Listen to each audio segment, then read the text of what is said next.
So ఆ రోజు దేశంలో ఒక అన్సర్టినిటీ ఒక రకంగా ఇన్ టర్మ్స్ ఆఫ్ సెక్యూరిటీ కానీ in terms of development in terms of many factors మనం ఆ రోజు అది ఓకే సార్. ఇప్పుడు విషయం ఏంటంటే ఇప్పుడు బీజేపీ దగ్గరికి అంటే ఢిల్లీకి వెళ్ళారంటే చంద్రబాబు పొత్తుల కోసం వెళ్ళారు. అదే పొత్తుల వారికి కూడా అవసరం అంతవరకు ఓకే.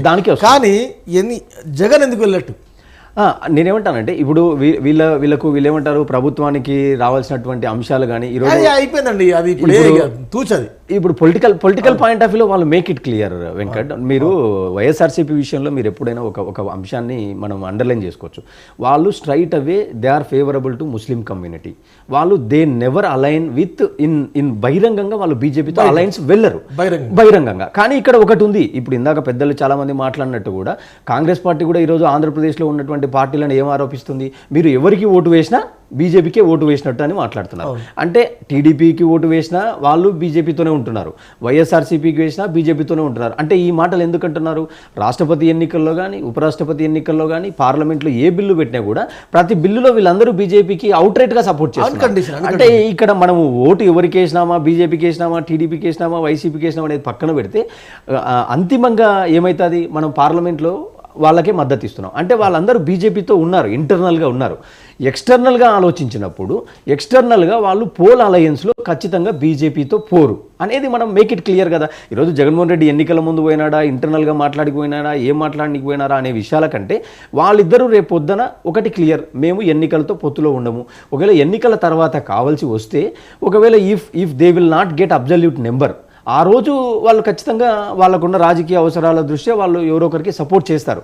మీరు ఇంకా సర్వేల గురించి కూడా ఆలోచిస్తే ఈరోజు చాలా క్లియర్గా కనపడుతుంది. అక్కడ ఏం కనపడుతుంది అంటే 300 స్థానాలు వస్తాయా, 330 స్థానాలు వస్తాయా అనే విషయాలు పక్కన పెడితే ఖచ్చితంగా 300+ వస్తాయని టైమ్స్ నౌ చెప్పడం జరిగింది, ఇండియా టుడే చెప్పడం జరిగింది. అంటే ఇండియా టుడే అయితే 303 స్థానాలకు ఒకటి తక్కువగా చెప్పింది, టైమ్స్ నౌ అయితే 360 స్థానాలు ఎన్నో రాబోతున్నాయి అన్నట్టుగా చెప్పారు. అంటే ఖచ్చితంగా తిరిగి మళ్ళీ ఎన్డీఏనే ప్రభుత్వం లీడ్ చేసేటువంటి అవకాశాలు ఉన్నాయి, 3.0 రాబోతుంది అనే సంకేతాలు కనపడుతున్నాయి. కాబట్టి ఈరోజు చంద్రబాబు నాయుడు గారు దాన్ని ఎన్క్యాచ్ చేసుకునేటువంటి ఒక ప్రయత్నం.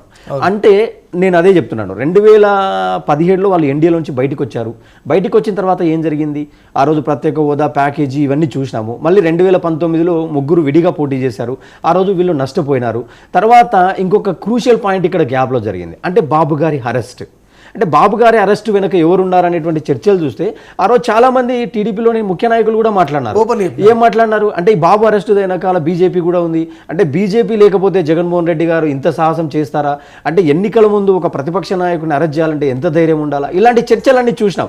కానీ చంద్రబాబు నాయుడు గారికి ఒక లాజిక్ అర్థమైపోయింది, ఖచ్చితంగా నాకు ఏదో ఒక పవర్ బ్యాక్ సపోర్ట్ ఉండాలి, అది ఉంటే నాకు మోరల్ గా అడ్వాంటేజ్ అవుతుంది, ఇంకా వేరే రకాలుగా కూడా కొన్ని లాభాలు ఉంటాయి. కొట్టాలంటే అంతకు మించిన అస్త్రం లేదండి, లేదు అంటే ఖచ్చితంగా ఆయనకు బీజేపీ సపోర్ట్ కావాలి. ఇంకా నీకు జాతీయ మీడియాలో కొన్ని కథనాలు వస్తున్నాయి, అంటే ఈరోజు ఇద్దరికి కలిసి 30 సీట్లు ఆఫర్ చేస్తారా, ఎంపీలు ఒక 7-8 ఆఫర్ చేస్తారా, అంటే చంద్రబాబు నాయుడు ఎన్ని ఆఫర్ చేసినా ఓకే చెప్తాడు. అంటే ఈరోజు ఆయనకి ఎట్లాగైనా బీజేపీతో అవసరం ఉంది అనేటువంటి వార్తలు కూడా చూస్తున్నాం. నేనేమంటానంటే ఖచ్చితంగా వీళ్ళు ముగ్గురు కలిసేపోతారు. ఖచ్చితంగా ఎప్పుడైనా కానీ రాజకీయాల్లో ఒకటి ఉంటుంది వెంకట్, ప్రధాన ప్రతిపక్ష పార్టీలన్నీ ఒక వేదిక మీదకి వచ్చినప్పుడు వాళ్ళకి ఎంతో కొంత రాజకీయంగా కొంత అడ్వాంటేజ్ ఉంటుంది. అంటే వాళ్ళకు కొంత విజయ అవకాశాలు పెరిగినట్టుగా మనం భావించాలా తప్ప అది ఏదో మొత్తం వన్ సైడ్ అయిపోతుంది, కేక్ వాక్ అయిపోతుంది ఇప్పుడే చెప్పలేము. ఈ పొత్తులలో జనసేన సీట్ షేర్ పెరుగుతుంది, ఓట్ షేర్ పెరుగుతుంది ఎంతో కొంత. సార్ రైట్, ఇవాళ మనం ఢిల్లీ చంద్రబాబు ఇవన్నీ చూస్తున్నాం. మన రాష్ట్రం కోసం తప్పదనిపిస్తుంది. ఇవాళ ఆంధ్రజ్యోతిలో మంచిగా వాళ్ళు ఎడ్డింగ్ పెట్టారు, చంద్రబాబు చెప్పినట్టే పెట్టారు, చంద్రబాబు వారి చెవులో చెప్పినట్టే చెప్పారు. రైట్, గత అన్ని మనిషి కలిసి పనిచేద్దామని షా అన్నారట. తప్పదు, ఈ రాష్ట్రం కోసం బీజేపీ కూడా మనం కలిసి రాష్ట్ర ప్రయోజనం. సరే ఓకే, ఓవరాల్గా బీజేపీ అవసరమైతే చంద్రబాబుకు ఉంది, కానీ జగన్ ఎందుకు వెళ్ళినట్టు? ఎందుకంటే ఇవాళ జగన్ మోడీతో కలిసినప్పుడు వేరే ఇష్యూ అయితే మాట్లాడరు కదా, ఓన్లీ పార్టీస్లో మాట్లాడతారు కదా. మీరు చంద్రబాబుతో ఎందుకు పోతున్నారు, నేనున్నా కదా అని అడిగే అవకాశం ఉందా? ఒకటి, ముందు పేపర్ న్యూస్ల గురించి మీరు చెప్పినట్టు వార్తల్లో ఇంట్లో ఒక పడక గదిలో భార్యాభర్తలు మాట్లాడుకుంది కూడా వీళ్ళు విన్నట్టుగా రాస్తారు, అది వేరే విషయం అనుకోండి. కానీ ఎందుకంటే అంతర్గతంగా మోడీ గారు చంద్రబాబు మోడీ జగన్మోహన్ రెడ్డి ఒక రూమ్లో కూర్చొని ఎవరు లేకుండా మాట్లాడుకున్న విషయాలు బయటికి ఎట్లా వస్తాయి? ఏదో మొత్తం విన్నట్టే. ఇప్పుడు వాళ్ళు అవుట్లైన్ చెప్తారు, బయటకు వచ్చి మీడియాతో ఎవరు చెప్తారో వెళ్ళి మాట్లాడి వచ్చిన వాళ్ళు చెప్తారు. అంతవరకు ఓకే, కానీ మిగిలిన విషయాలు ఎలా తెలుస్తో ఓకే, మనం వాళ్ళ ఊహకే వదిలేద్దాం. తర్వాత ఇక్కడ 2 విషయాలండి. చంద్రబాబు గారు 2014లో రాష్ట్రం విడిపోయాక కాంగ్రెస్ అడ్డగోలుగా విభజించింది, అన్యాయం చేసింది, కాబట్టి నేను బీజేపీ వైపు, ఎన్డీఏ వైపు పొత్తు తీసుకుంటాను అన్నారు. పొత్తు పెట్టుకున్నారు. అలాగే ప్రధాని వచ్చారు, చాలా హడావిడి చేశారు రాజధాని దాంట్లో. తర్వాత విభజన హామీలు చాలా వరకు అమలు జరగలేదు. అది ఆ రోజు పరిస్థితి అంతే, 2019లో అంతే, 2024లో కూడా అంతే. అలాంటప్పుడు ఆయన 2018లో బయటకు ఎందుకు వచ్చారు, మళ్ళీ ఇప్పుడు 2024లో పొత్తుకు ఎందుకు వెళ్తున్నారు, అది జనానికి చెప్పాల్సిన అవసరం ఉంది. జనం పిచ్చోళ్ళు కాదు, అది అర్థం చేసుకోవాలండి. అడగదిలో కూర్చున్న ఇది అన్నారు కదా, అది కూడా రాశారు. నాడు బీజేపీయే కలిసి రాలేదు, టీడీపీ చాలా సిద్ధంగా ఉంది.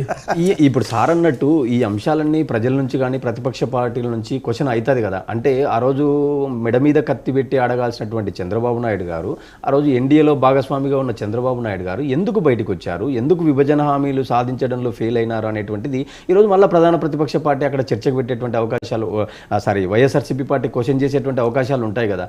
అంటే వాటిని మళ్ళీ ఈరోజు ప్రజలు ఎలా తీసుకుంటారు? అంటే ఈరోజు పవన్ కళ్యాణ్ గారు బీజేపీతో ఉన్నారు, బాబు గారు బయటకు వచ్చినారు, మళ్ళీ ఈరోజు పోతున్నారు. అంటే ఈరోజు పోతున్నారంటే మీకు ఏం మంచి జరిగింది, అంటే రాష్ట్ర ప్రయోజనాలకు ఏం మంచి జరిగింది అనేటువంటి, అంటే విశాఖ ప్రైవేటైజేషన్ ఉంది, సో ఇలాంటి ఎన్నో అంశాలు కూడా మళ్ళీ చర్చ వస్తుంది. విశ్లేషకులు మనము ఎప్పుడు రాజకీయాలలో అడ్వాంటేజ్ ఏముంటుంది, ఇదే కాకుండా రాష్ట్ర సమస్యలు ఏంది, ప్రయోజనాలు ఏంటి, అసలు విభజన వల్ల ఎంత నష్టపోయినాము, ఇవన్నీ కూడా మళ్ళీ చర్చకు వస్తాయి కదా. ఓకే, తర్వాత గంటల వ్యవధిలోనే అధికార ప్రతిపక్ష నేతలు ఢిల్లీ చుట్టూ. ఓకే, ఇప్పుడు అది ఒక క్వశ్చన్ ఏంటంటే జనం ఎలా తీసుకుంటారు, ఓటర్లు ఎలా తీసుకుంటారు అంటే 2014కి 24కి ఏమీ చేంజ్ లేనప్పుడు మీరు అప్పుడు ఎందుకు బయటకు వచ్చారు, ఇప్పుడు ఎందుకు మళ్ళీ అడుగుతున్నారు,